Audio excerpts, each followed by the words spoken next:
ಶ್ರೀಮಠದ ಪರವಾಗಿ ಸ್ವಾಗತವನ್ನು ಬಯಸ್ತಾ ಆಚಾರ್ಯರು ತಮ್ಮ ಪ್ರವಚನವನ್ನು ಮಂಗಲದ ಪ್ರವಚನವನ್ನು ನಡೆಸಿಕೊಡಬೇಕು ಅಂತ ಕೇಳಿಕೊಳ್ಳುತ್ತೇನೆ.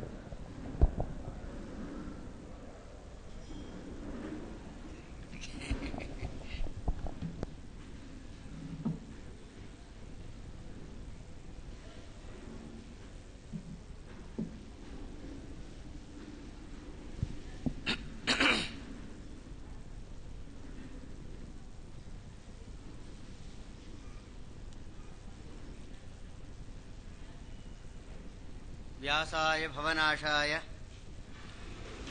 ಶ್ರೀಶಾಯ ಗುಣರಾಶಯೇ ಹೃದ್ಯಾಯ ಶುದ್ಧವಿದ್ಯಾಯ ಮಧ್ವಾಯ ಚ ನಮೋ ನಮಃ. ಕರೋತು ಮಮ ಕಲ್ಯಾಣಂ ಹರಿರ್ಹಯಮುಖಾವಿದಃ ಗುರುಶ್ಚ ಮಧ್ವನಾಮಾ ಮೇ ವರದೋಸ್ತು ನಿರಂತರಂ.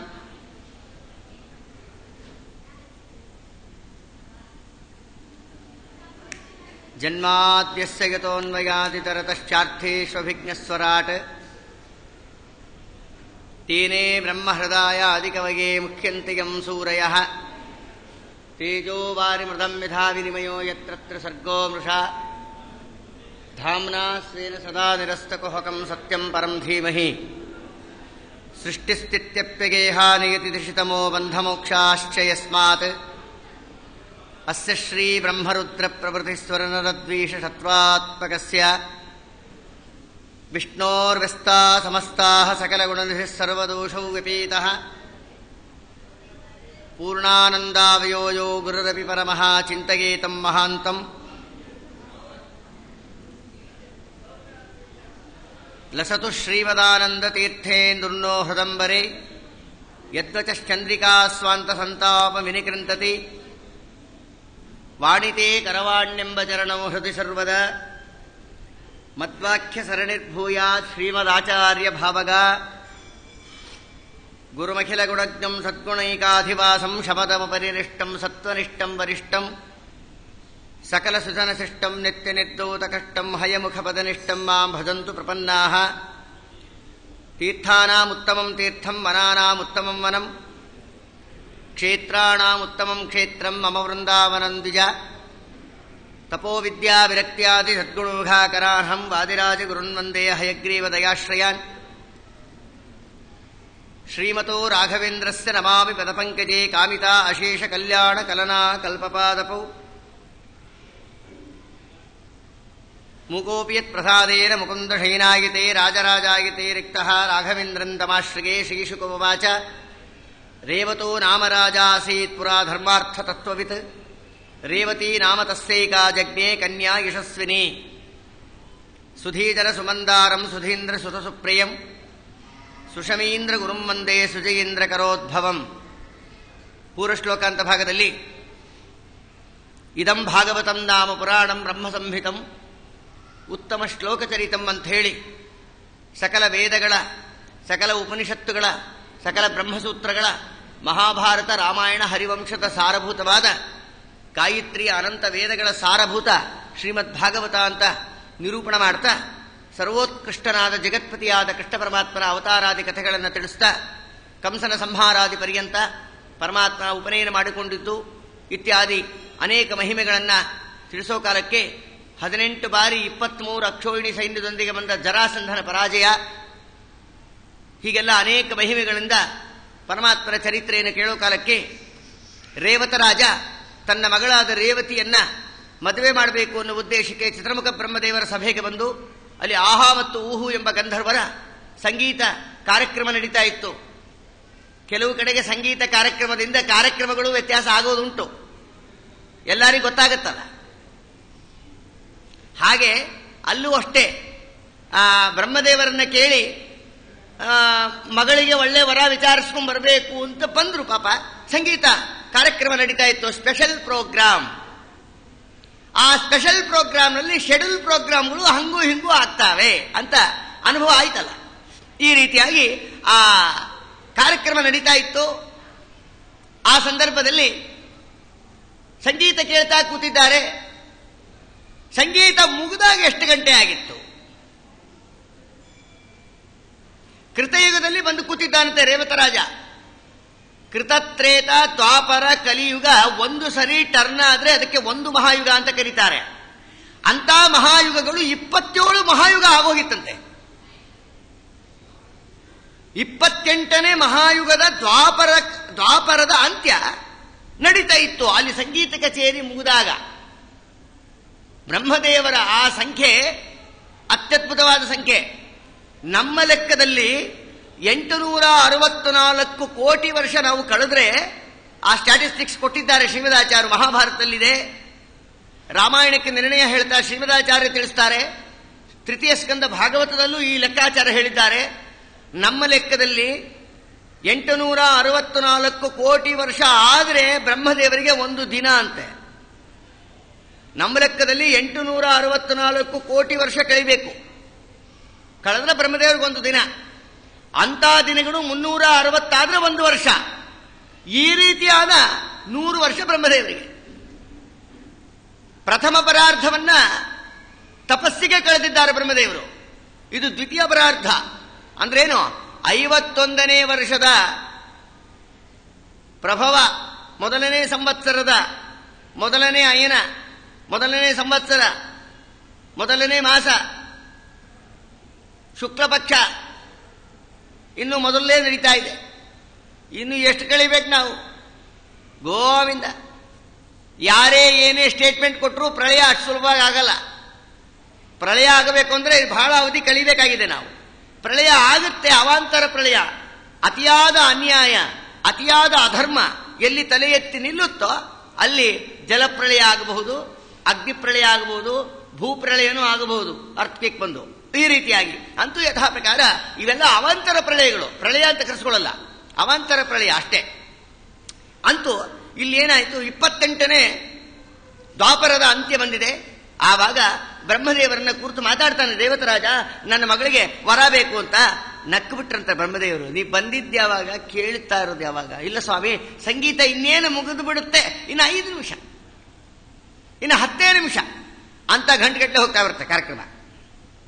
ಇಲ್ಲಿ ಆ ದೇವತೆಗಳಾದ ಕಾರಣ ಅದು ಯುಗಗಳೇ ಕಳೆದು ಹೋದ್ವಲ್ಲಿ.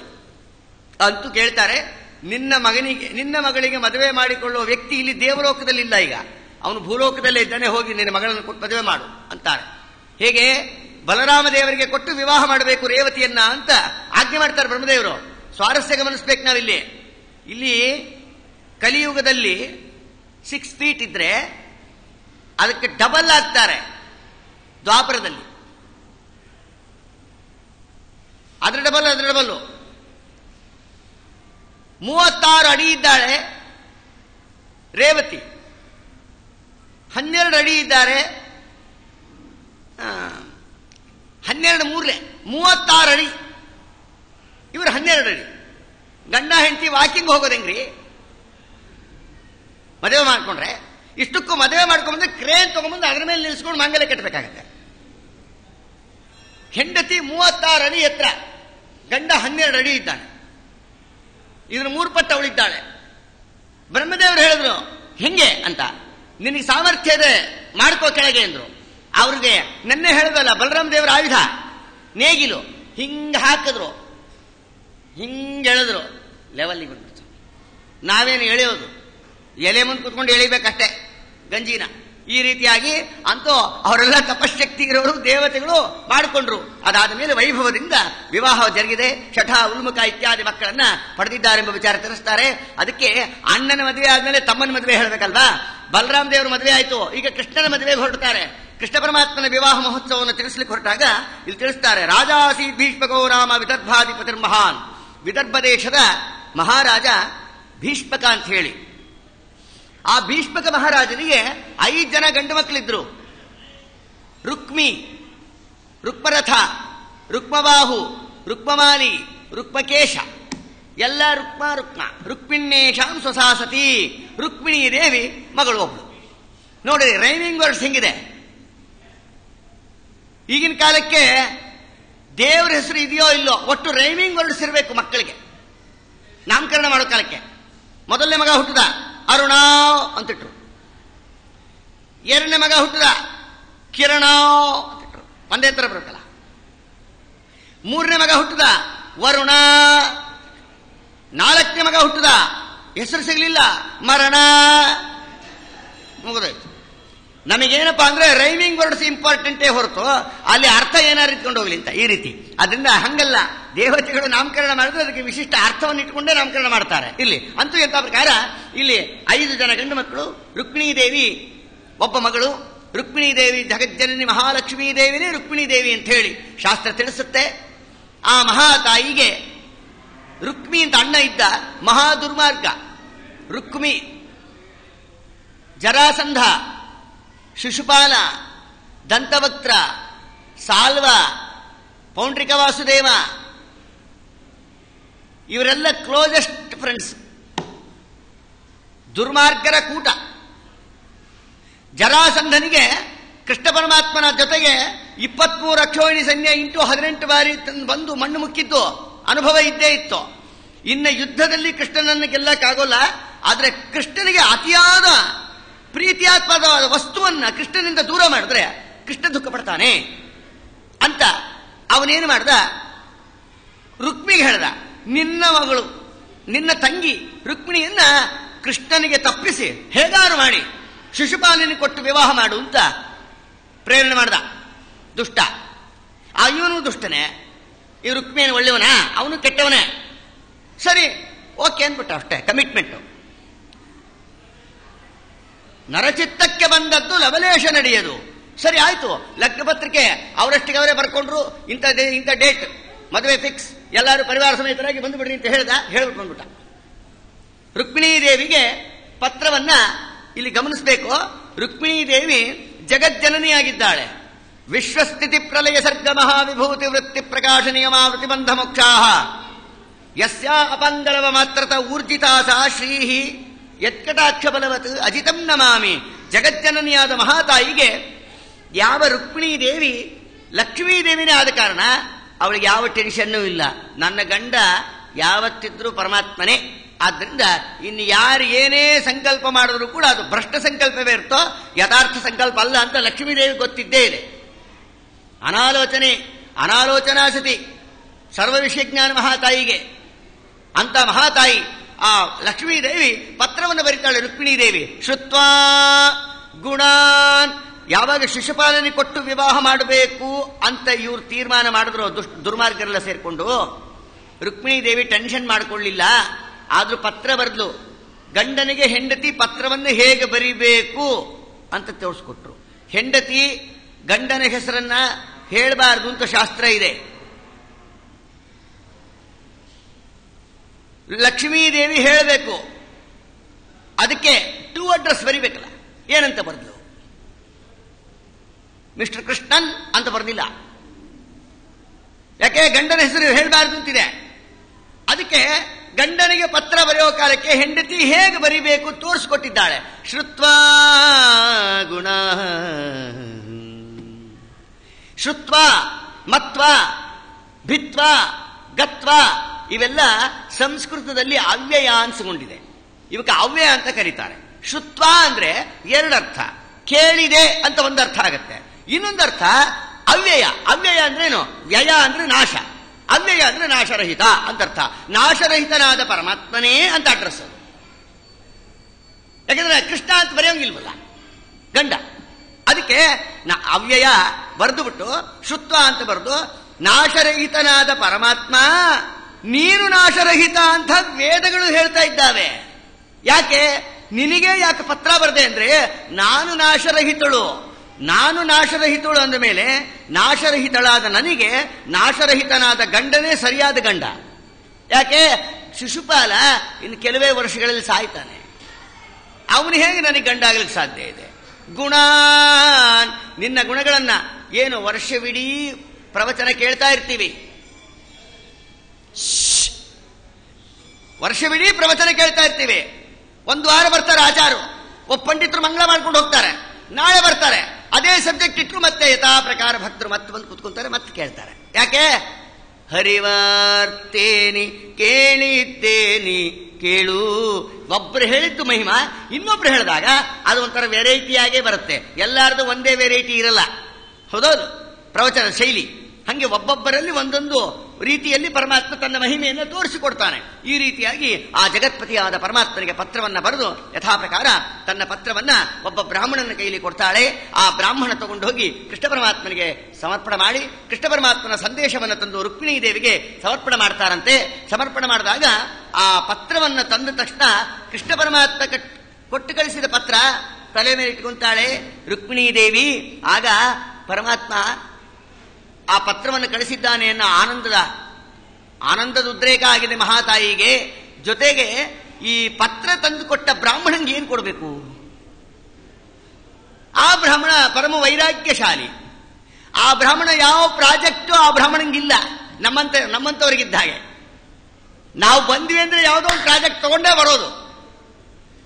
ಆಗ ಆ ಬ್ರಾಹ್ಮಣ ನಿರ್ಲಿಪ್ತರವರು ಏನ್ ಕೊಟ್ಟರು ಬೇಡ ಅಂತಾರೆ. ಇದೇ ಸರಿ ಅಂತ ಹೇಳಿ ಆ ಬ್ರಾಹ್ಮಣಂಗೆ ಪ್ರದಕ್ಷಿಣೀಕೃತ್ಯ ಆ ಬ್ರಾಹ್ಮಣಂಗೆ ಒಂದು ಪ್ರದಕ್ಷಿಣೆ ಬಂದು ರುಕ್ಮಿಣೀ ದೇವಿ ನಮಸ್ಕಾರ ಮಾಡಿಬಿಟ್ಲಂತೆ. ನೀವು ಏನು ಕೊಟ್ಟರು ತಗೊಂಬಲ್ಲ, ಕಡೆ ಪಕ್ಷ ನನ್ನ ನಮಸ್ಕಾರನಾದ್ರೂ ತಗೊಳ್ರಿ. ರುಕ್ಮಿಣೀ ದೇವಿ ತೋರಿಸ್ಕೊಟ್ರು, ಬ್ರಾಹ್ಮಣರಿಗೆ ನಮಸ್ಕಾರ ಮಾಡಬೇಕು ತೋರಿಸ್ಕೊಟ್ರು ಲಕ್ಷ್ಮೀದೇವಿ. ಆಗ ಬ್ರಾಹ್ಮಣ ಪ್ರಾರ್ಥನೆ ಮಾಡ್ತಾರೆ, ಅಮ್ಮ ನಿನ್ನ ವ್ಯಾಮೋಹ ಉಂಟು ಮಾಡಬೇಡ ತಾಯಿ, ನಿನ್ನ ಸಂದೇಶವನ್ನ ಪರಮಾತ್ಮನಿಗೆ, ಪರಮಾತ್ಮನ ಸಂದೇಶವನ್ನ ನಿನಗೆ. ಈ ಪರಸ್ಪರ ಪೋಸ್ಟ್ ಮ್ಯಾನ್ ಕೆಲಸ ಮಾಡಿಲ್ವಾ, ಅದಕ್ಕೊಂದು ವರ ಕೊಡು.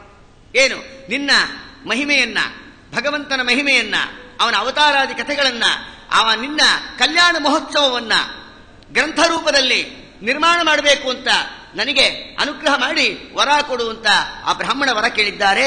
ಆ ಬ್ರಾಹ್ಮಣನಿಗೆ ರುಕ್ಮಿಣೀ ದೇವಿ ಕೊಟ್ಟ ವರವನ್ನ ತಗೊಂಡು ಅದೇ ಬ್ರಾಹ್ಮಣನೇ ಇವತ್ತು ಭಾವಿ ಸಮೀರರಾದ ವಾದಿರಾಜರಾಗಿ ಅವತಾರ ಮಾಡಿದ್ದಾರೆ ಅನ್ನುವ ಕಥೆಯನ್ನ ಅನೂಚಾನವಾಗಿ ಹಿಂದಿನಿಂದ ಹಿರಿಯರು ಹೇಳ್ತಾ ಬಂದಿರುವ ಕಥೆ. ಆದ್ದರಿಂದ ರಾಜರು ಮಾಡಿರುವ ರುಕ್ಮಿಣೀಶ ವಿಜಯವೆಂಬ ಗ್ರಂಥ ಅತ್ಯಂತ ಪ್ರಾಮಾಣಿಕ. ಯಾಕೆ? ಅವರು ಮದುವೆ ನೋಡಿ ಬರೆದಿದ್ದಾರ್ರಿ, ಕಲ್ಪನೆ ಮಾಡಿ ಬರೆದಿದ್ದಲ್ಲ. ಬಹಳ ಜನ ಕವಿಗಳು ಕಲ್ಪನಾ ಲೋಕಕ್ಕೆ ಹೋಗ್ತಾರೆ, ಕಲ್ಪನೆ ಮಾಡ್ತಾರೆ, ಉತ್ಪ್ರೇಕ್ಷೆ ಮಾಡ್ತಾರೆ, ತಮ್ಮ ಮನಸ್ಸಿಗೆ ಬಂದಿದ್ದು ಬರೀತಾರೆ. ನಮ್ಮ ವಾದಿರಾಜರು ಹಾಗಲ್ಲ, ರುಕ್ಮಿಣೀ ಕಲ್ಯಾಣವನ್ನ ಪ್ರತ್ಯಕ್ಷವಾಗಿ ನೋಡಿ, ಅಲ್ಲಿಯ ವೈಭವವನ್ನು ನೋಡಿ, ಆ ವೈಭವವನ್ನ ರುಕ್ಮಿಣೀಶ ವಿಜಯವೆಂಬ ಗ್ರಂಥದಲ್ಲಿ ನಮಗೆ ರಚನೆ ಮಾಡಿಕೊಟ್ಟಿದ್ದಾರೆ. ಆದ್ದರಿಂದ ರುಕ್ಮಿಣೀಶ ವಿಜಯ ಅತ್ಯಂತ ಪರಮ ವೈಷ್ಣವವಾದ ಶಾಸ್ತ್ರೀಯವಾದ ಗ್ರಂಥ, ಶಾಸ್ತ್ರೀಯ ಕಾವ್ಯ ಅಂತ ಅನೂಚಾನವಾಗಿ ಎಲ್ಲಾ ಹಿರಿಯರು ಒಪ್ಪಿರುವಂತ ಮಾತು. ಇಂಥ ಯಾವ ಪತ್ರವನ್ನು ಬಂತು, ಆ ಪತ್ರ ಬಂದ ತಕ್ಷಣ ನಮ್ಮ ಊರಾಚೆ ಇರುವ ಕುಲದೇವಿ ಯಾತ್ರಾ ಅಂತ ಹೇಳಿ ನಮ್ಮ ಮನೆ ದೇವರ ಸಮಾರಾಧನೆಗೆ ನಾವು ಊರಿಂದ ಆಚೆ ಬರ್ತೀವಿ, ನನ್ನನ್ನು ಕರ್ಕೊಂಡು ಹೋಗಲಿಕ್ಕೆ ನನಗೆ ಅನುಕೂಲವಾಗಿರುತ್ತೆ ಅಂತ ಪಾಯಿಂಟ್ ಮೆನ್ಷನ್ ಮಾಡಿದ್ಲು ನಮ್ಮಮ್ಮ. ಸರ್ವಜ್ಞ ಮೂರ್ತಿಯಾದ ಪರಮಾತ್ಮ ರಥದಲ್ಲಿ ಬಂದಂತೆ ಅನೇಜದೇಕಂ ಮನಸೋಜವೀಯ ಉಪನಿಷತ್ ಹೇಳುತ್ತೆ. ನಮ್ಮ ಮನಸ್ಸು ಎಷ್ಟು ದೂರ ಅಂದ್ರೆ ಫ್ರಾಕ್ಷನ್ ಆಫ್ ಸೆಕೆಂಡ್ ಅಲ್ಲಿ 1000 ಕಿಲೋಮೀಟರ್ ಹೋಗುತ್ತೆ. ಬೇಕಾದ್ರೆ ನಮ್ಮ ಮನಸ್ಸು ಇಲ್ಲೇ ಕೂತಿರ್ತೀವಿ, ಇಲ್ಲಿಂದ ಇದ್ದಕ್ಕಿದ್ದಂಗೆ ಅಮೆರಿಕಕ್ಕೆ ಹೊಟ್ಟೋಗುತ್ತೆ, ಆಸ್ಟ್ರೇಲಿಯಾಕ್ಕೆ ಹೊಟ್ಟೋಗುತ್ತೆ, ಬೇಡ ಇನ್ನೊಂದು ಕಡೆ ಹೊಟ್ಟೋಗುತ್ತೆ. ಎಲ್ಲಿ ತನಕ ಹೋಗುತ್ತೆ ಮನಸ್ಸು ಅಂದ್ರೆ ವೈಕುಂಠ ಲೋಕದ ತನಕ ಹೋಗುತ್ತೆ. ಫ್ರಾಕ್ಷನ್ ಆಫ್ ಸೆಕೆಂಡ್ ಅಲ್ಲಿ ಕೈಲಾಸಕ್ಕೆ ಹೋಗುತ್ತೆ, ಸತ್ಯಲೋಕಕ್ಕೆ ಹೋಗುತ್ತೆ, ಸ್ವರ್ಗಲೋಕಕ್ಕೆ ಹೋಗುತ್ತೆ, ವೈಕುಂಠದ ತನಕನೇ ಹೋಗುತ್ತೆ. ಅಂದ್ರೆ ಇನ್ನು ಕೆಳಗಿನ ಲೋಕಕ್ಕೆ ಹೋಗುತ್ತೆ ಅಂತ ಹೇಳೋದೇನಿದೆ? ಅಷ್ಟು ಸ್ಪೀಡ್ ನಮ್ಮ ಮನಸ್ಸು ಫ್ರಾಕ್ಷನ್ ಆಫ್ ಸೆಕೆಂಡ್ ಅಲ್ಲಿ ಹೋಗುತ್ತೆ. 1 ಸೆಕೆಂಡ್ ಅಲ್ಲಿ, 1 ಸೆಕೆಂಡ್ ಅಂದ್ರೆ 1 ನಿಮೇಷ, ಕ್ಷಣ ಅಂತ ಕರೀತಾರೆ ಶಾಸ್ತ್ರದಲ್ಲಿ. ಕ್ಷಣ ಅಂದ್ರೆ ಏನ್ ಗೊತ್ತಾ? 3 ನಿಮೇಷಕ್ಕೆ 1 ಕ್ಷಣ ಅಂತಾರೆ. ಅಂದ್ರೇನು? 3 ಸರಿ ಕಣ್ಣು ಮಿಟುಕಿಸುವ ಕಾಲಕ್ಕೆ 1 ಕ್ಷಣ ಅಂತಾರೆ ಸಂಸ್ಕೃತದಲ್ಲಿ. ಹಾಗೆ ಇಲ್ಲಿ ಕ್ಷಣದಲ್ಲಿ ನಮ್ಮ ಮನಸ್ಸು ವೈಕುಂಠಕ್ಕೆ ಹೋಗುತ್ತೆ. ಆದರೆ ವಾಯುದೇವರು 3 ಸರಿ ಕಣ್ಣು ಮಿಟುಕಿಸುವ ಸಮಯದಲ್ಲಿ ನಮ್ಮ ಮನಸ್ಸು ಅಲ್ಲಿಗೆ ಹೋಗ್ತದೆ. ಆದರೆ ವಾಯುದೇವರು 2 ಸರಿ ಕಣ್ಣು ಮಿಟುಕಿಸುವಷ್ಟೊತ್ತಿಗೆ ಅಲ್ಲಿ ಹೋಗಿರ್ತಾರೆ. ನಮ್ಮ ಸ್ವಾಮಿ 1 ಸರಿ ಕಣ್ಣಿಗೆ ಮಿಟುಕಿಸುವಷ್ಟೊತ್ತಿಗೆ ದೇವರಲ್ಲಿರ್ತಾರೆ. ಅಂಥ ವೇಗ ನಮ್ಮ ಪರಮಾತ್ಮಂದು. ಆ ಪರಮಾತ್ಮನೇ ಕೃಷ್ಣ ಪರಮಾತ್ಮ. ಅಂಥ ವೇಗದಲ್ಲಿ ರಥದಲ್ಲಿ ಬಂದ ಪರಮಾತ್ಮ ಬರೋ ಕಾಲಕ್ಕೆ ಆ ರುಕ್ಮಿಣೀ ದೇವಿಯನ್ನ ಸ್ಪೀಡ್ ಆಗಿ ಬಂದು ರುಕ್ಮಿಣೀ ದೇವಿಯನ್ನು ಕರ್ಕೊಂಡು ರಥದಲ್ಲಿ ಕೂಡಿಸ್ಕೊಂಡು ಫರ್ರಂತ ಪಾಸಾಗುವಷ್ಟೊತ್ತಿಗೆ ಎಲ್ಲರಿಗೂ ನೋಡೋ ಅಷ್ಟೊತ್ತಿಗೆ 10 ಕಿಲೋಮೀಟರ್ ದೂರ ಹೋಗಿದ್ದ ನಮ್ಮ ಸ್ವಾಮಿ. ಅಂದ್ರು. ನೀವು ಅಂದ್ರೆ ಎಲ್ಲ ಹೂ ಅಂದ್ರಿಲ್ಲ ಅಷ್ಟೇ. ಕೃಷ್ಣ ಪರಮಾತ್ಮ ತನ್ನದೇ ಆದ ಸೊತ್ತಾದ ಹೆಂಡತಿಯನ್ನು ಕರೆಕೊಂಡು ಹೊರಟಿದ್ದಾನೆ. ದ್ವಾರಕಾಪಟ್ಟಣಕ್ಕೆ ಬಂದರು. ಅಲ್ಲಿ ರುಕ್ಮಿ ಮೊದಲಾದವರಿಗೆಲ್ಲ ಅವಮಾನವನ್ನು ಮಾಡಿಸಿ ಪರಮಾತ್ಮ ಮುಂದೆ ದ್ವಾರಕಾಪಟ್ಟಣಕ್ಕೆ ಬಂದರು. ಕಲ್ಯಾಣಾದ್ಭುತ ಗಾತ್ರಾಯ ಕಾಮಿತಾರ್ಥ ಪ್ರದಾಯಿನೇ ಶ್ರೀಮದ್ ವೆಂಕಟನಾಥಾಯ ಶ್ರೀನಿವಾಸಾಯ ತೇ ನಮಃ. ಪ್ರಾರಂಭ ಮಾಡಿದ್ರು ಗರ್ಗಾಚಾರ್ಯರು, ಯಾದವರ ಪುರೋಹಿತರು ವೈಭವದಿಂದ. ಅಲ್ಲೇನು ಬ್ರಹ್ಮಾದಿ ದೇವತೆಗಳೇ ಸೇರಿಬಿಟ್ಟಿದ್ದಾರೆ. ಸ್ವಾಮಿಯ ಮದುವೆಗೆ ವೈಭವದಿಂದ ಮಾಂಗಲ್ಯಂ ತಂತು ನಾನೇನ ಜಗಜ್ಜೀವನ ಹೇತುನ ಕಂಠೆ ಬದ್ಧಾಭಿ ಶುಭಗೆ ಚಿರಂಜೀವಮಯ ಸಹ. ಮಾಂಗಲ್ಯ ಧಾರಣವನ್ನು ಕೃಷ್ಣ ಪರಮಾತ್ಮ ಮಾಡೇ ಬಿಟ್ಟ. ವೈಭವದಿಂದ ಆ ಮಹಾತಾಯಿಯ ಗೃಹ ಪ್ರವೇಶ ಮಾಡಿಕೊಂಡ. ಸಕ್ಕರೆ ತುಪ್ಪದ ಕಾಲು ವಿಹರಿಸಿ, ಇವತ್ತ್ಯಾವಾರ? ಶುಕ್ರವಾರದ ಪೂಜೆಯ ವೇಳೆಗೆ ಅಕ್ಕರೆಯುಳ್ಳ ಅಳಗಿರಿ ರಂಗನ ಚೊಕ್ಕ ಪುರಂದರ ವಿಠಲನ ರಾಣಿ ಭಾಗ್ಯದ ಲಕ್ಷ್ಮೀ ಬಾರಮ್ಮ. ನಮ್ಮಮ್ಮ ಪಾಣಿಗ್ರಹಣ ಮಾಡಿಕೊಂಡು, ಜಗತ್ಪತಿಯಾದ ಪರಮಾತ್ಮ ಜಗಜ್ಜನನಿಯ ಪಾಣಿಗ್ರಹಣ ಮಾಡಿಕೊಂಡು ಗೃಹ ಪ್ರವೇಶವನ್ನು ಮಾಡಿಸಿಕೊಂಡ. ಇದೇ ಕ್ರಮದಲ್ಲಿ ನಮ್ಮ ಸ್ವಾಮಿ 16,108 ಲಗ್ನ ಮಾಡ್ಕೊಂಡ. ಇದೇ ಕ್ರಮನೇ. ಸಾಮೂಹಿಕ ವಿವಾಹ ಜಗತ್ತಿನಲ್ಲಿ ಜಾರಿಗೆ ತಂದಿದ್ದೇ ಕೃಷ್ಣ ಪರಮಾತ್ಮ. ಯಾಕೆ ಗೊತ್ತಾ? ಪಾರಿಜಾತ ಪುಷ್ಪದ ಒಂದು ಪ್ರಸಂಗವನ್ನು ತಂದು ಗರುಡದೇವರನ್ನ ಕರೆದು ಗರುಡಾರೂಢನಾಗಿ ಸತ್ಯಭಾಮಾದೇವಿಯನ್ನು ಕೂಡಿಸಿಕೊಂಡು ಅನೇಕ ದುರ್ಗಗಳನ್ನು ದಾಟಿಕೊಂಡು ಹೋಗಿ ಅಲ್ಲಿ ನರಕಾಸುರನ ಸಂಹಾರ, ಮೊನ್ನೆ ಆಯ್ತಲ್ಲ ನರಕ ಚತುರ್ದಶಿ, ಆ ನರಕಾಸುರನ ಸಂಹಾರವನ್ನು ಮಾಡಿ ಅಲ್ಲಿ ದೇವತೆಗಳಿಗೆಲ್ಲ ಬಂದ ಅಜ್ಞಾನ ಪರಿಹಾರ ಮಾಡಿ ಆ ಪಾರಿಜಾತ ವೃಕ್ಷವನ್ನೇ ತಂದು ಇಲ್ಲಿಟ್ಟ ದೇವರು. ತತ್ಪೂರ್ವದಲ್ಲಿ ಒಂದು ಮಹಿಮಾ ಹೇಳ್ತಾರೆ. ನಮ್ಮ ವಾದಿರಾಜರು ಚಮತ್ಕಾರವಾಗಿ ಪದ್ಯದ ರೂಪದಲ್ಲಿ ತಿಳಿಸ್ತಾರೆ ನಮಗೆ. ತತ್ಪೂರ್ವದಲ್ಲಿ ನಾರದರೇನು ಮಾಡಿದ್ರು, ಸಂಚಾರ ಮಾಡ್ತಾ ಒಂದೇ ಒಂದು ಪಾರಿಜಾತ ಪುಷ್ಪವನ್ನ, ಬಂಗಾರದ ಪುಷ್ಪ ರೀ, ಘಮ್ಮಂತ ವಾಸನೆ ಬರ್ತಾ ಇರುತ್ತೆ. ಅದಕ್ಕೆ ಯಾರು ಸ್ಪ್ರೇ ಮಾಡಬೇಕಾಗಿಲ್ಲ. ನಮ್ಮ ಸ್ವಾಮಿ ಸ್ವಾಭಾವಿಕವಾದ ಸ್ಪ್ರೇ ಅದಕ್ಕೆ ಹಾಕಿಬಿಟ್ಟಿದ್ದಾನೆ. ಬಂಗಾರದ ಪುಷ್ಪ ಬಾಡೋದಿಲ್ಲ, ಘಮ್ಮಂತ ವಾಸನೆ ಬರ್ತಾ ಇರುತ್ತೆ. ಆ ಪುಷ್ಪ ತಂದ್ರು. ರುಕ್ಮಿಣೀ ದೇವಿ ಮನೆಗೆ ಬಂದರು ನಾರದರು. ಕೃಷ್ಣ ಪರಮಾತ್ಮ ಇದ್ದ ಅಲ್ಲಿ. ಆ ಕೃಷ್ಣ ಪರಮಾತ್ಮನಿಗೆ ಕೃಷ್ಣ ಒಂದೇ ಒಂದು ಪುಷ್ಪ ತಂದೇನಪ್ಪ, ತಗೋ, ನಿನಗೆ ಯಾರ ಮೇಲೆ ಪ್ರೀತಿನೋ ಅವ್ರಿಗೆ ಮುಡಿಸು ಅಂದ್ರು ನಾರದರು. ಎಲ್ಲ ನಾಟ್ಯ. ಮುಂದೆ ಭಕ್ತರಿಗೆ ಮಹಿಮಾ ತೋರಿಸ್ಬೇಕು, ದೇವ್ರ ಮಹಿಮಾ ಅಂತ. ಆಗ ಅಲ್ಲಿ ರುಕ್ಮಿಣೀ ದೇವಿ ಮನೆಯಲ್ಲಿ ಇದ್ದಿದ್ದಾದ ಕಾರಣ ರುಕ್ಮಿಣೀ ದೇವಿ ಪಕ್ಕದಲ್ಲೇ ಇದ್ದಿದ್ದಕ್ಕೆ ಆ ಹೂವನ್ನ ರುಕ್ಮಿಣೀ ದೇವಿ ತಲೆಗೆ ಹಿಂಗಿಟ್ಟ ಕೃಷ್ಣ. ಇಷ್ಟ ತಕ್ಷಣ ಅಲ್ಲಿ ಸತ್ಯಭಾಮಾದೇವಿಯರ ಕೆಲವು ಸಖಿಯರು ಅಲ್ಲೇ ಓಡಾಡ್ತಾ ಇದ್ರು. ಬೇಷ್, ವಿಷಯ ಸಿಗಬೇಕು ಹೆಂಗಸರಿಗಷ್ಟೇ. ನಮ್ಮ ಉಡುಪಿಯಲ್ಲಿರೋ ಹೆಂಗಸರು ಅಂಥವ್ರಲ್ಲ ಪಾಪ. ಅದರಲ್ಲೂ ಪ್ರವಚನಕ್ಕೆ ಕೂತಿರೋ ಹೆಂಗಸರು ಖಂಡಿತ ಅಲ್ಲ. ನಾಳೆಯಿಂದ ನೀವೇನಾರು ಮಾಡ್ಕೊಳ್ರಿ. ಆದ ಕಾರಣ ಆ ಹೆಂಗಸರು ಓಡಿದ್ರು ಸತ್ಯಭಾಮಾದೇವಿ ಮನೆಗೆ. ಸತ್ಯಭಾಮಾದೇವಿ ಹತ್ರ ಬಂದು, ಅಮ್ಮ ಅಮ್ಮ, ಯಾಕಷ್ಟು ಗಾಬರಿ, ನಿಧಾನ ಅಂದ್ಲು. ಸತ್ಯಭಾಮಾದೇವಿ ಗಮನಿಸಬೇಕು, ಶ್ರೀಮದಾಚಾರ್ಯ ಅಂತಾರೆ, ಸ್ಟ್ಯಾಂಡಿಂಗ್ ಇನ್ಸ್ಟ್ರಕ್ಷನ್ನು 16,108 ಜನಗಳಲ್ಲಿ ಷಣ್ಮಹಿಷಿಯರು 16,100 ಜನರಲ್ಲಿ ಮಾತ್ರ ಲಕ್ಷ್ಮೀದೇವಿ ಆವೇಶ ಹೇಳ್ತಾರೆ. ಆದರೆ ರುಕ್ಮಿಣಿ ಸತ್ಯಭಾಮಾ ದೇವಿಯರು ಸ್ಪಷ್ಟವಾಗಿ ಮಹಾಲಕ್ಷ್ಮೀ ದೇವಿಯರೇ ಅಂತಾರೆ ಶ್ರೀಮದಾಚಾರ್ಯರು. ಇಲ್ಲಿ ಇವರಿಬ್ಬರಲ್ಲಿ ವ್ಯತ್ಯಾಸ ಇಲ್ಲ.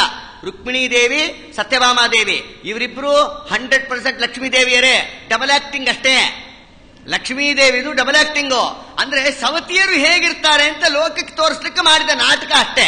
ಸತ್ಯಭಾಮ ಬೇರೆ, ರುಕ್ಮಿಣಿ ಬೇರೆ ಅನ್ಕೋಬೇಡ್ರಿ, ಅವರಿಬ್ರು ಒಂದೇ, ಡಬಲ್ ಆಕ್ಟಿಂಗ್. ಅದಕ್ಕೆ ಪರಮಾತ್ಮ ಲಕ್ಷ್ಮಿಗಿಂತ ಜಾಸ್ತಿ ಆದ ಕಾರಣ ಪರಮಾತ್ಮ ಟ್ರಿಪಲ್ ಆಕ್ಟಿಂಗ್ ಮಾಡ್ದ. ಅಲ್ಲ, ಲಕ್ಷ್ಮೀದೇವಿನೂ ಟ್ರಿಪಲ್ ಆಕ್ಟಿಂಗ್ ಮಾಡಿಲ್ಲ. ರುಕ್ಮಿಣೀ ದೇವಿ, ಸತ್ಯಭಾಮಾದೇವಿ ಅವತಾರ ಮಾಡೋ ಕಾಲಕ್ಕೆ ದುರ್ಗಾದೇವಿ ಇದ್ಲಲ್ಲ, ಶ್ರೀ ಭೂ ದುರ್ಗಾ. ಶ್ರೀದೇವಿನೇ ರುಕ್ಮಿಣೀ ದೇವಿ, ಭೂದೇವಿನೇ ಸತ್ಯಭಾಮಾದೇವಿ, ದುರ್ಗಾದೇವಿ ತನ್ನ ರೂಪದಿಂದನೇ ಬಂದೇ ಬಿಟ್ಟಿದ್ದಾಳೆ ಅವತಾರ ಮಾಡೋ ಕಾಲಕ್ಕೆ. ಅದರಿಂದ ಲಕ್ಷ್ಮೀದೇವಿ ಕೂಡ ಟ್ರಿಪಲ್ ಆಕ್ಟಿಂಗೇ ಮಾಡಿದ್ಲು, ಪರಮಾತ್ಮನ ಸೇವಾ ಮಾಡಬೇಕು ಅಂತ. ಈ ರೀತಿಯಾಗಿ ವೇದವ್ಯಾಸ ರೂಪದಿಂದ, ಪರಶುರಾಮ ರೂಪದಿಂದ, ಪರಮಾತ್ಮ ಕೃಷ್ಣ ಪರಮಾತ್ಮನ ರೂಪದಿಂದ ಟ್ರಿಪಲ್ ಆಕ್ಟಿಂಗು. ಇಲ್ಲಿ ಲಕ್ಷ್ಮೀನು ಟ್ರಿಪಲ್ ಆಕ್ಟಿಂಗು. ಈ ರೀತಿಯಾಗಿ ಪರಮಾತ್ಮ ಏನ್ ಮಾಡ್ತಾನೆ ಅದನ್ನು ಲಕ್ಷ್ಮಿ ಮಾಡ್ತಾಳೆ ಅವನ ಆಜ್ಞಾನುಸಾರ. ಏನಾಯ್ತು, ಆ ಪುಷ್ಪವನ್ನ ರುಕ್ಮಿಣೀ ದೇವಿಗೆ ಮುಡಿಸಿದ ವಿಚಾರವನ್ನು ತಿಳಿಸ್ಬಿಟ್ರು. ಸತ್ಯಭಾಮಾದೇವಿ ಕೋಪಿಸ್ಕೊಂಡಂಗೆ ನಾಟಕ ಮಾಡಿದ್ಲು. ಕೋಪ ಗೀಪ ಇಲ್ಲ ರೀ. ನಮಗಳಿಗೆಲ್ಲ ಹೇಗೆ ಸಮಾಧಾನನೇ ಇಲ್ಲವೋ ಹಾಗೆ ದೇವತೆಗಳಿಗೆ ಕೋಪ ಇಲ್ಲ ಲಕ್ಷ್ಮೀದೇವಿಗೆ. ಆ ಮಹಾತಾಯಿ ಕೋಪಿಸ್ಕೊಂಡಂಗೆ ಮಾಡಿದ್ಲು. ಸುಮ್ಮನೆ ಇರಬೇಕೋ ಬೇಡ. ನಾರದ್ರು ಬಂದರು, ಏನಮ್ಮೋ ಸತ್ಯಭಾಮಾದೇವಿ ಆಗಲೇ ಟೆನ್ಷನ್ ಸ್ಟಾರ್ಟ್ ಆಗ್ಬಿಟ್ಟಿದೆ. ಸತ್ಯಭಾಮಾದೇವಿನ ಮಾತಾಡಿಸ್ತಾರೆ ನಾರದರು. ಪಾರಿಜಾತ ಪುಷ್ಪ ರುಕ್ಮಿಣಿ ದೇವಿಗೆ ಅಂದ್ಬಿಟ್ರು. ಅದು ಇನ್ನೂ ಸಿಟ್ಟು ಅವ್ರಿಗೆ ಬರೋ ಹಂಗೆ. ಸರಿ ಬರ್ತೀನಮ್ಮ, ಏನೋ ವಿಚಾರ ಹೇಳಿದ್ದೀನಿ ಅಂತ ಹೇಳಿದ್ರೆ ಮಾಡ್ಬಿಟ್ರು ನಾರದರು. ತೋರಿಸ್ಬೇಕು ಲೋಕಕ್ಕೆ ಮಹಿಮೆಯನ್ನ ಅಂತ. ಸತ್ಯಭಾಮಾದೇವಿ ಲಕ್ಷ್ಮೀದೇವಿ ಆಗಿದ್ರು. ಕೋಪಿಸ್ಕೊಂಡಂಗೆ ನಾಟಕ ಮಾಡ್ತಾ ಕೃಷ್ಣ ಪರಮಾತ್ಮನ ಮೇಲೆ ಕೋಪಿಸ್ಕೊಂಡಂಗೆ ನಾಟಕ ಮಾಡಿದ್ಲು. ಮಾಡೋ ಕಾಲಕ್ಕೆ ಕೃಷ್ಣ ಪರಮಾತ್ಮ ಸಾಯಂಕಾಲದೊತ್ತು ಹೋದ್ನಂತೆ. ಹೆಂಡತಿಗೆ ಕೋಪ ಬಂದಾಗ ಗಂಡ ಸಮಾಧಾನ ಪಡಿಸ್ಬೇಕು ಅಂತ ತೋರಿಸ್ಕೊಟ್ಟ ದೇವರು. ಕಾಂಪ್ರಮೈಸ್ ಆಗ್ಬಿಡ್ರಪ್ಪ, ಎದುರು ಹಾಕೋಬೇಡ್ರಿ ಹೆಂಗಸರನ್ನ ಅಂತ. ಅಂತೂ ಯಥಾ ಪ್ರಕಾರ ಕೃಷ್ಣ ಪರಮಾತ್ಮ ಬರ್ತಾ ಇದ್ದ. ಬರೋ ಕಾಲಕ್ಕೆ ಮಹಾದ್ವಾರದಲ್ಲೇ ನೋಡ್ಬಿಟ್ಲು. ಅಲ್ಲಿದ್ದಾನೆ ಕೃಷ್ಣ ಅಂತ ಗೊತ್ತಾಯ್ತು. ಫಟ್ ಅಂತ ಬಾಗಿಲಾಕು. ಪರಮಾತ್ಮ ಬಾಗಿಲು ಹಾಕಿದ ತಕ್ಷಣ ಬಾಗಿಲು ತೆಗಿ, ಬಾಗಿಲು ಯಾಕೆ ಹಾಕಿದಿ ಅಂದ. ಪರಮಾತ್ಮ ನೀನು ಯಾರಪ್ಪ ನಂಗೆ ಗೊತ್ತಿಲ್ಲ ಅಂದ್ಲು. ನಾನು ಯಾರ ತಗೋ ಕೊಡ್ತೀನಿ ಲಿಸ್ಟು ಅಂದ ಪರಮಾತ್ಮ. ನಾನು ಯಾರು ಅಂತ ಲಿಸ್ಟೇ ಕೊಡ್ತೀನಿ. ಯಾರು ಗೊತ್ತ ನಾನು ಹೇಳ್ತೀನಿ ಕೇಳು. ನೀರೊಳ್ಳು ಮುಳುಗಿ ನಿಗಮ ಚೋರನ ಕೊಂದ ನೀರಜಾಕ್ಷನೆ ಭಾಮೆ ನಾನು, ನೀರಜಾಕ್ಷನೆ ಭಾಮೆ. ಮತ್ಸ್ಯಾವತಾರ ಹೇಳ್ದ ಸ್ವಾಮಿ. ಪರಮಾತ್ಮ ಮತ್ಸ್ಯಾವತಾರ ಯಾವಾಗ ಹೇಳಿದ್ನೋ ಯೋಚನೆ ಮಾಡಿದ್ಲು. ದೋಷ ಹೇಳ್ಬೇಕಲ್ಲ ಏನದು. ಅವಾಗಂತಾಳೆ, ನಾರುವ ಮೈಯನು ಎನ್ನಲು ತೋರದೆ ಸಾರಿ ದೂರನೇ ಪೋಗೋರಂಗ. ನಾರುವ ಮೈರಿ ಮೀನಿನ ಜನ್ಮ ಅಮ್ಮ, ವಾಸ ಬೇಡ, ಸರಿ ಹೋಗಲ್ಲ. ಈ ಸಮಯದಲ್ಲಿ ಒಂದು ಕಥಾ ನೆನಪಾಗತ್ತೆ. ಮಠದಲ್ಲಿ ಅನೇಕ ವಿದ್ವಾಂಸರುಗಳಿದ್ರು. ಮಠ ಅಂದಮೇಲೆ ವಿದ್ವಾಂಸರಿದ್ದೇ ಇರ್ತಾರೆ. ಸ್ವಾಮಿಗಳಿಗೆ ಒಂದು ಕಂಪ್ಲೇಂಟ್ ಬಂತು. ಏನಂತ? ಆ ಮಠದಲ್ಲಿ ಇದ್ದ ಒಬ್ಬ ವಿದ್ವಾಂಸರು ಮೀನು ತಿಂದಿದ್ದಾರೆ ಬಂತು ಕಂಪ್ಲೇಂಟ್. ಸ್ವಾಮಿಗಳಿಗೆ ಬಂದು ಹೇಳ್ಬಿಟ್ರು, ಸ್ವಾಮಿ ಈ ನಿಮ್ಮ ಮಠದ ವಿದ್ವಾಂಸರೊಬ್ಬರು ಮೀನು ತಿಂದಿದ್ದು ನಾವು ನೋಡಿದ್ದೀವಿ ಅಂದರು. ಸ್ವಾಮಿಗಳಂದ್ರು, ಆ ಪಂಡಿತನ ಕರ್ಕೊಂಬನ್ರಿ.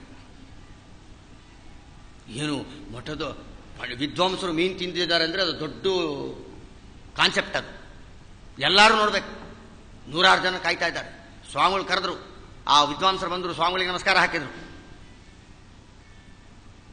ಏನು ಸ್ವಾಮಿ ಅಪ್ಪಣೆ ಆಗ್ಬೇಕು, ನಿಮ್ಮ ಮೇಲೆ ಕಂಪ್ಲೇಂಟ್ ಬಂದಿದೆ. ಏನಂತ? ನೀವು ಮೀನು ತಿಂದಿದ್ದೀರಂತ. ಹೌದಾ? ಹೌದು ಸ್ವಾಮಿ. ಎಷ್ಟು ಧೈರ್ಯ ನಿಮಗೆ? ನನ್ನ ಎದುರಿಗೆ ಮೀನು ತಿಂದಿದ್ದೀನಿ ಅಂತ ಎಷ್ಟು ಜನ ಎದುರಿಗೆ ಒಪ್ಕೊಂತಾ ಇದ್ದೀರಾ ಬ್ರಾಹ್ಮಣರಾಗಿ? ಸ್ವಾಮಿ ಮೀನು ತಿಂದಿದ್ದೀಗ, ಯಾವ ಮೀನು ಅಂತ ಕೇಳಲೇ ಇಲ್ವಲ್ಲ. ಸರಿ, ಯಾವ ಮೀನು? ಸಕ್ಕರೆ ಹಚ್ಚಿನ ಮೀನು ತಿಂದೆ ಸ್ವಾಮಿ. ಸಕ್ಕರೆ ಹಚ್ಚಿನ ಮೀನು ತಿಂದೇನು, ಮೊಸಳೆ ತಿಂದ್ರೇನು, ಆನೆ ತಿಂದ್ರೇನು? ಸಕ್ಕರೆ ಅಚ್ಚು ಯಾವ ಆಕಾರದಲ್ಲಿ ಇರುತ್ತೋ ಆ ಆಕಾರದಲ್ಲಿ ಸಕ್ಕರೆ ಬೀಳುತ್ತಪ್ಪ. ಹಾಗೆ ನಮ್ಮ ಸ್ವಾಮಿ ಮೀನಾಗಿದ್ರು ಸಕ್ಕರೆನೆ, ಮೊಸಳೆ ಆಗಿದ್ರು ಸಕ್ಕರೆನೆ, ಆನೆ ಆಗಿದ್ರು ಸಕ್ಕರೆನೆ. ಆದ್ರಿಂದ ಅಪ್ರಾಕೃತನಾದ ಜ್ಞಾನಾನಂದಮಯನಾದ ಜಗತ್ಪತಿಯಾದ ಪರಮಾತ್ಮ ಮೀನಿನ ರೂಪದಲ್ಲಿ ತಗೊಂಡಂತ ಕ್ಷಣಕ್ಕೆ ಶುಕ್ಲಶೋಣಿತವಾದ ದೇಹ, ದುರ್ಗಂಧಯುಕ್ತವಾದ ದೇಹ ಅಲ್ರಿ. ಔಪಚಾರಿಕವಾಗಿ ನಮ್ಮಮ್ಮ ಆಡಿದ್ದಾಳಷ್ಟೇ. ಸರ್ವಾತ್ಮನ ಪರಮಾತ್ಮ ಅಪ್ರಾಕೃತ, ಅವನು ಜ್ಞಾನಾನಂದಮಯವಾದ ಶರೀರ ದೇವ್ರದು.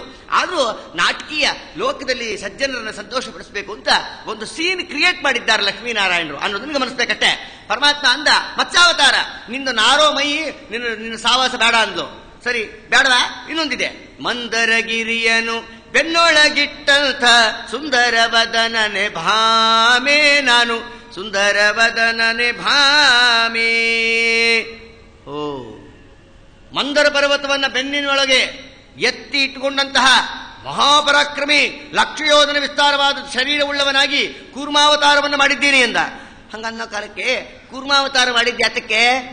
ಮಂದರ ಪರ್ವತ ಹೊತ್ಕೊಂಡು ಇಟ್ಕೋಬೇಕು ಅಂತ. ಆ ರೀತಿಯಾದ ಪರಿಸ್ಥಿತಿ ನಮ್ಮನೇಲಿ ನಿನಗೇನಿಲ್ಲ ಅಂದ್ಲ. ಏನಂತ?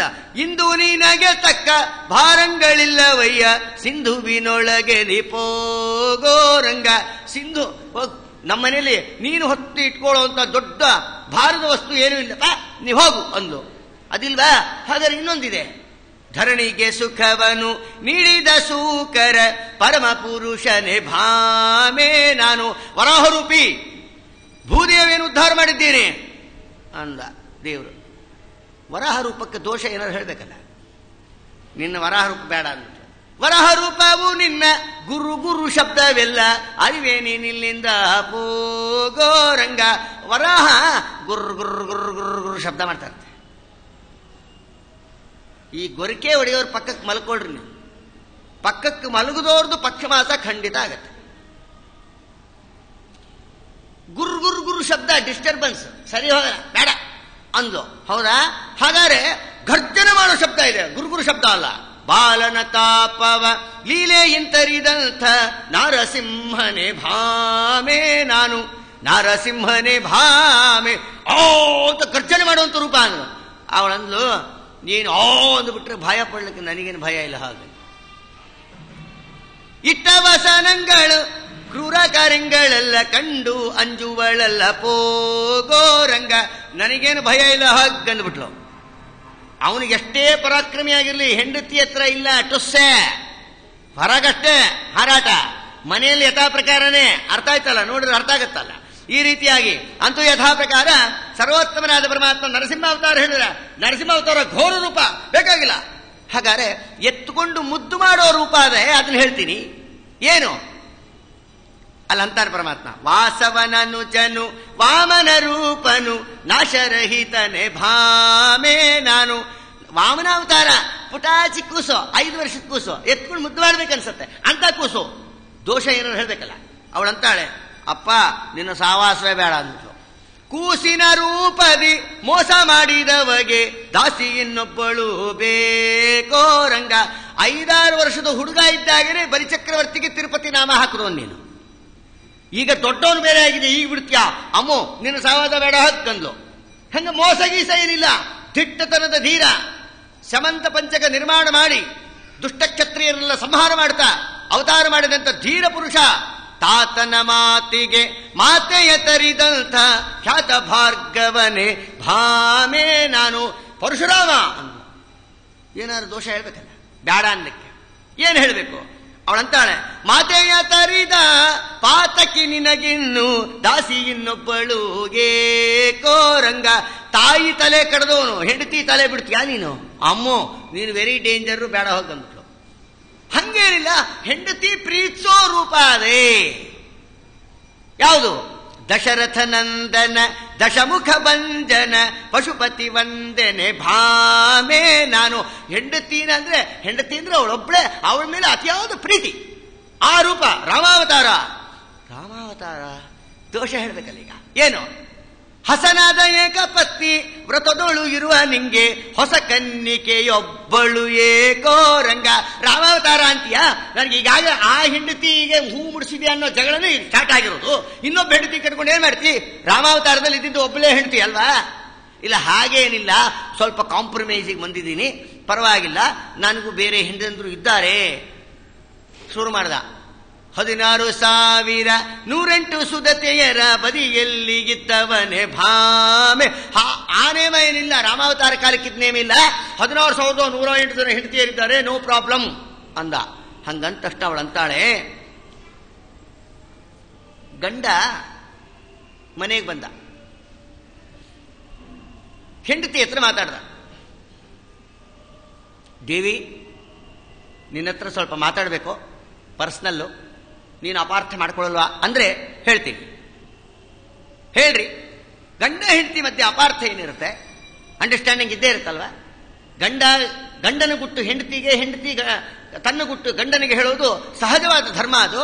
ಆದ್ರಿಂದ ಅವಶ್ಯ ಹೇಳ್ರಿ, ಏನ್ ತೊಂದರೆ ಇಲ್ಲ, ಹೇಳ್ರಿ ಅಂದ್ಲು. ಅಲ್ಲ, ನೀ ಏನ್ ತಿಳ್ಕೊಳ್ಳಲ್ಲ ಅಂದ್ರೆ ನಾನು ಇನ್ನೊಂದು ಮದುವೆ ಮಾಡ್ಕೋಬೇಕು ಅನ್ಕೋತಾ ಇದ್ದೀನಿ. ಏನಂತಿ? ಮನೆಗೆ ಹೋಗನ್ರಿ ಮೊದ್ಲು, ನಾಳೆ ನೀವು ಇದ್ರೆ ಪ್ರವಚನಕ್ಕೆ ಬರಬಹುದು. ಹಂಗಂದ ಮೇಲೆ ಅಲ್ವಾ? ಒಬ್ಬ ಹೆಂಡತಿ ಇದ್ದಾಗ ಇನ್ನೊಂದು ಮದುವೆ ಮಾಡ್ಕೋತೀನಿ ಅಂದ್ರೇನೆ ಉರ್ರಂತಾಳೆ ಹೆಂಡತಿ. ಅಂತದ್ದು 16,108 ಜನ ಹೆಂಡತಿಯರು ಅಂತ ಹೇಳಿ ನನಗೆ ಹೊಟ್ಟೆ ಉರ್ಸಕ್ ಬರ್ತೀಯಾ? ಕದನಕ್ಕೆ ಬೇರಿನ್ನು ಮಾರ್ಗಗಳಿಲ್ಲವಯ್ಯ. ಮುಚ್ಚಿಕೊಂಡು ಬಾಯಿ ಮುಚ್ಕೊಂಡು ಹೋಗಂದ್ಬಿಟ್ಟು. ಬಾಯಿ ಮುಚ್ಚಿಕೊಂಡು ಹೋಗೋದು ಹೆಂಗಮ್ಮ? ನನ್ನ ಜೀವನನೇ, ನನ್ನ ಪ್ರೊಫೆಷನ್ನೇ ಪ್ರವಚನ. ಬೌದ್ಧರ ಕುಲದಲ್ಲಿ ಪುಟ್ಟಿದಾನವರನ್ನು ಮುಗ್ಧರ ಮಾಡಿದೆ ಭಾಮೆ ನಾನು. ಈ ಪ್ರವಚನಕಾರರು 1 ವರ್ಷ ಮೌನ ಮಾಡಿಬಿಟ್ರೆ ಹೆಂಡತಿ ಮಕ್ಕಳು ಉಪವಾಸ ಸಾಯ್ಬೇಕಾಗತ್ತಷ್ಟೆ. ಪ್ರವಚನವೇ ಪ್ರೊಫೆಷನ್ ಆಗಿ ಇಟ್ಕೊಂಡಿರೋರು ಮೌನವರ್ತ ಮಾಡಬಾರ್ದು. ಅದಕ್ಕೆ ಪರಮಾತ್ಮಂದ ಬೌದ್ಧಾವತಾರ ಮಾಡಿದ್ದೇ ಪ್ರವಚನದ ಪ್ರೊಫೆಷನ್ಗೋಸ್ಕರ. ನಾನು ಅಲ್ಲೇ ಬಾಯಿ ಮುಚ್ಕೊಂಡ್ಬಿಟ್ರೆ ನನ್ನ ಮಾತು ಕೇಳೋರು ಯಾರು ಅಂದ್ರು. ನಿನ್ನ ಮಾತು ಕೇಳಲಿಕ್ಕೆ ನಾನೇನು ಮುದುಕಿ ಎಲ್ಲ ಹೋಗ್ಬಿಟ್ಲಕ್ಕೆ. ಅಂದ್ರೆ ಹಿಂದಿನ ಕಾಲಕ್ಕೆ ಹಾಗಿತ್ತೋ ಏನೋ, ಈಗ ಒಂದು ಸ್ವಲ್ಪ ವಾಸಿ. ಪುರಾಣ ಅಂದ್ರೆ ಮುದುಕರು, ಕಿವಿ ಕೇಳಿಸದೇ ಇದ್ದವರು, ಓಡಾಡ್ಲಿಕ್ಕೆ ಬರದೇ ಇದ್ದವರು, ಕಣ್ಣು ಕಾಣಿಸದೇ ಇದ್ದವರೇ ಕೇಳಬೇಕು ಅಂತಿತ್ತೋ ಏನು ಆಗಿನ ಕಾಲಕ್ಕೆ. ಪುರಾಣ ಹೇಳೋ ಆಚಾರು 80 ವರ್ಷದ ಮುದುಕರು, ಪುರಾಣ ಕೇಳೋರು ಅಂಥವ್ರು. ಇವ್ರು ಹೇಳಿದ್ದು ಅವ್ರಿಗೆ ಕೇಳಿಸೋಂಗಿಲ್ಲ, ಅವ್ರ ಎಕ್ಸ್ಪ್ರೆಷನ್ಸ್ ಇವ್ರಿಗೆ ಕಾಣಿಸೋಂಗಿಲ್ಲ. ಈ ರೀತಿ ಇರುತ್ತೆ ವ್ಯವಸ್ಥೆ. ಹಂಗಾದ್ರೆ ಗತಿ ಏನು ಅಲ್ವಾ? ಪ್ರವಚನ ಮಾಡೋರಿಗೆ ಆಡಿಯನ್ಸ್ ಮುಖದಲ್ಲಿ ಎಕ್ಸ್ಪ್ರೆಷನ್ಸ್ ಕಂಡಾಗ ಆ ಪ್ರವಚನ ಮಾಡೋರಿಗೆ ಒಂದು ಸ್ವಲ್ಪ ಸ್ಪಿರಿಟ್ ಅದು ಅಲ್ವಾ? ಸುಮ್ಮನೆ ಹಿಂಗೆ ಕೂತಿದ್ರೆ ಆಚಾರ ಹಂಗಾಗ್ಬಿಡ್ತಾರೆ ಅವಾಗ ಅಷ್ಟೇ. ಹೌದೌದು, ಎಕ್ಸ್ಪ್ರೆಷನ್ಸ್ ವೆರಿ ಇಂಪಾರ್ಟೆಂಟು. ಕೇಳೋರ್ಗೂ ಅಷ್ಟೇ, ಹೇಳೋರ್ಗೂ ಅಷ್ಟೇ. ಅದಕ್ಕೆ ನಿನ್ನ ಮಾತು ಕೇಳೋಕೆ ಕೈವಿಲ್ಲ ಹೋಗಂದ್ಬಿಟ್ಟು ಕೊನೆಗೆ ಪರಮಾತ್ಮ ಅಂದ. ಕಲಿಕೆ ಅವತಾರವನ್ನು ಪರಮಾತ್ಮ ತಿಳಿಸ್ದ. ಕಲಿಕೆ ಅವತಾರ ಹೇಳ್ತಾನೆ. ಇಲ್ಲ ಅಂದ್ರು ನೋಡ್ರಿ, ವರತುರುಗಾಕೃತಿ ಧರಿಸಿ ಜಗವನೆಲ್ಲ ಚರಿಸಿದ ದೂರವರ ಭಾಮೆ ನಾನು. ರೆಪ್ರೆಸೆಂಟೇಟಿವ್ ವೃತ್ತಿ. ಇವತ್ತು ಉಡುಪಿ, ನಾಳೆ ಮಂಗಳೂರು, ನಾಡದ್ ಕಾರ್ಕಳ, ನಾಡದ್ ಕುಂದಾಪುರ. ಹಿಂಗ ಜರ್ನಿ ಮಾಡೋನು ಗಂಡನ್ ಕಟ್ಕೊಂಡು ಏನು ಸಾಯ್ಬೇಕಪ್ಪ ಅಲ್ವಾ? 30 ದಿವಸಕ್ಕೂ 30 ದಿವಸನೂ ಸಂಚಾರ ಮಾಡೋ ಗಂಡನ್ ಕಟ್ಕೊಂಡು ಏನು ಸಂಸಾರ, ಏನು ಕತೆ? ಆದ್ರಿಂದ ನಿನ್ನ ಸಾವಾಸ ಬೇಡ ತಂದೆ ಅಂದ್ಬಿಟ್ರು. ಲಾಸ್ಟ್ ಫೈನಲ್ ಹೇಳ್ತೀನಿ, ತೆಗೆದ್ರೆ ಸರಿ, ಬಿಟ್ರೆ ಕೆಟ್ಟಿ ಅಂತ ದೇವರು. ಸರ್ವ ಪ್ರಾಣಿಗಳ ಉದರದಲ್ಲಿಟ್ಟುಕೊಂಡು ಶರಧಿಯೊಳ್ಳು ಮಲಗಿದೆ ಭಾಮೆ ನಾನು. ಯಾವಾಗ ಮಹಾಪ್ರಳಯ ಕಾಲಕ್ಕೆ ಎಲ್ಲಾರನ್ನೂ ಹೊಟ್ಟೆಲಿ ಹಾಕೊಂಡ್ಬಿಡ್ತೀನಿ, ಕೊನೆಗುಳಿಯೋನು ನಾನೊಬ್ಬನೇ, ಆಲ್ದೆಲೆ ಮೇಲೆ ಮಲ್ಕೊಂಡಿರ್ತೀನಿ, ಅವನೇ ನಾನು ಅಂದ ದೇವರು. ಸ್ವಾರಸ್ಯ ಗಮನಿಸ್ಬೇಕಿಲ್ಲಿ. ಆ ಮಹಾಪ್ರಳಯ ಕಾಲದಲ್ಲಿ ಪರಮಾತ್ಮ ಆಲದೆಲೆ ಮೇಲೆ ಮಲ್ಕೊಂತಾನಲ್ಲ, ಆ ಆಲದೆಲೇನೆ ಈ ಸತ್ಯಭಾಮಾದೇವಿ. ತನ್ನ ಮೂಲ ರೂಪವನ್ನು ಜ್ಞಾಪಕ ಮಾಡ್ದ. ಅಲ್ಲ, ಆಕಿ ಮರ್ತಿದ್ರೆ ತಾನೇ ಜ್ಞಾಪಕ ಮಾಡಕ್ಕೆ, ಅವನು ಮರ್ತಿಲ್ಲ. ಔಪಚಾರಿಕವಾಗಿ ಹೇಳ್ದ ದೇವರು, ಆ ಆಲದೆಲೆ ನೀನೇ, ನಿನಗೆ ನಾನು, ನನಗೆ ನೀನು, ಮೂರನೇವ್ರೆ ಇಲ್ಲ ಅಲ್ಲಿ, ಏನಂತಿ ಅನ್ನೋ ಕಾಲಕ್ಕೆ ಗಾಬರಿ ಆದಂಗೆ ಮಾಡಿದ್ಲು. ದೊರೆ ಹಯವದನನ ಚರಣಕ್ಕೆ ಎರಗುತ್ತಲಿ ತೆರೆದಳು ಬಾಗಿಲ ಭಾಮೆ. ಆಗ ರಾಜರು ಈ ವಿಚಾರಗಳನ್ನು ಚಿತ್ರಿಸಿದ್ದಾರೆ ನೋಡ್ರಿ. ದೊರೆ ಹಯವದನನ ಚರಣಕ್ಕೆ ಎರಗುತ್ತಲಿ ತೆರೆದಳು ಬಾಗಿಲ ಭಾಮೆ. ಆಗ ತೆರೆದಳು ಬಾಗಿಲ ಭಾಮೆ. ಈ ರೀತಿಯಾಗಿ ಕೃಷ್ಣ ಪರಮಾತ್ಮ ತನ್ನ ಅನಂತ ಮಹಿಮೆಗಳನ್ನು ತಿಳಿಸ್ತಾ ಹೀಗೆ ಸಂಚಾರ ಮಾಡ್ತಾ ಇದ್ರೆ ಭಗವಂತ ಬಂದು ಯಥಾ ಪ್ರಕಾರ ಆ ಮಹಾತಾಯಿಗೆ ಪಾರಿಜಾತ ಪುಷ್ಪ ಒಂದನ್ನ ರುಕ್ಮಿಣಿ ದೇವಿ ಕೊಟ್ರೆ ಸತ್ಯಭಾಮಾದೇವಿನೇ ಆ ರುಕ್ಮಿಣಿನೇ ಸತ್ಯಭಾಮಾದೇವಿ ಅಂತ ತೋರಿಸ್ಲಿಕ್ಕೆ ಆ ಪಾರಿಜಾತ ವೃಕ್ಷವನ್ನೇ ತಂದು ಅವ್ರ ಮನೆಯಲ್ಲಿ ಇಟ್ಟ. ನಾವಿರೋ ತನಕ ಇರುತ್ತೆ, ಆಮೇಲೆ ನಮ್ಮ ಜೊತೆಗೆ ಅದು ವಾಪಸ್ ಸ್ವರ್ಗಕ್ಕೆ ಬರುತ್ತೆ ಅಂತ ಇಂದ್ರದೇವರಿಗೆ ಪರಮಾತ್ಮ ಅನುಗ್ರಹ ಮಾಡಿದ್ದ. ಅದಕ್ಕನುಗುಣವಾಗಿ ಈ ರೀತಿಯಾದ ಮಹಿಮೆಯನ್ನು ತಿಳಿಸ್ತಾರೆ. ಹಿಂಗೆ ಸಂಚಾರವನ್ನ ಮಾಡ್ತಾ ನಾರದರು ಎಲ್ಲಾ ಕಡೆಗೂ ಹೋಗ್ತಾ ಹೋಗ್ತಾ ಹೋಗ್ತಾ 16,108 ಅಪಾರ್ಟ್ಮೆಂಟ್ಸು ನಮ್ಮ ಸ್ವಾಮಿದು. ಈ ಫ್ಲಾಟ್ಗಳು ಸ್ಟಾರ್ಟ್ ಆಗಿದ್ದೇ ಕೃಷ್ಣ ಪರಮಾತ್ಮನಿಂದ. ಯಾಕೆ ಅಂದ್ರೆ ಕೃಷ್ಣ ಪರಮಾತ್ಮನ ಸಂಸಾರ 16,108 ಜನ. 16,108 ಜನನ್ನ ಒಂದೇ ಮನೆಯಲ್ಲಿ ಇಡಕ್ಕಾಗಲ್ಲ. ಏನೋ ಗ್ರಾಚಾರ ಕೆಟ್ಟು ಯಾವುದೋ ಜನ್ಮಾಂತರ ಕರ್ಮಕ್ಕನುಗುಣವಾಗಿ 2 ಮದುವೆ ಅವನು ಆಗಿದ್ದ ಅಂದ್ರೆ 2 ಮನೆ ಮಾಡಬೇಕಾದ್ದೇ. ಒಂದೇ ಮನೆಗೆ ಅಪ್ಪನಾಣಿ ಇರಲ್ಲ ಅವರು. ಅಂಥದ್ದು 16,108 ಜನ ಒಂದೇ ಮನೆಗೆ ಹೆಂಗಿರ್ತಾರೆ? ಅದಕ್ಕೆ ಅಪಾರ್ಟ್ಮೆಂಟ್ಸ್ ಕಟ್ಟಿಸ್ಬಿಟ್ಟ ಸ್ವಾಮಿ. ಅದೆಂತ ಅಪಾರ್ಟ್ಮೆಂಟ್ಸ್ ಗೊತ್ತಾ? Floating apartments without columns. ಸಮುದ್ರದ ಮಧ್ಯದಲ್ಲಿ ದ್ವಾರಕಾಪಟ್ಟಣ ನಿರ್ಮಾಣ ಮಾಡಿಸ್ಬಿಟ್ಟ ಪರಮಾತ್ಮ. ಅಪಾರ್ಟ್ಮೆಂಟ್ ಸ್ಟಾರ್ಟ್ ಆಯ್ತು ಅಲ್ಲಿಂದ. ನೀವು ಇಲ್ಲಿ ಬರೇ ಕಾಲಮ್ಸ್ ಹಾಕ್ಲಿಕ್ಕೆ 1 ವರ್ಷ ತಗೋತಾರೆ ಇವರು. ನಮ್ಮ ಸ್ವಾಮಿ ನಿರ್ಮಾಣ ಮಾಡಿಸ್ಬಿಟ್ಟ. ಅಲ್ಲಿ 16,108 ಸಂಸಾರಗಳು.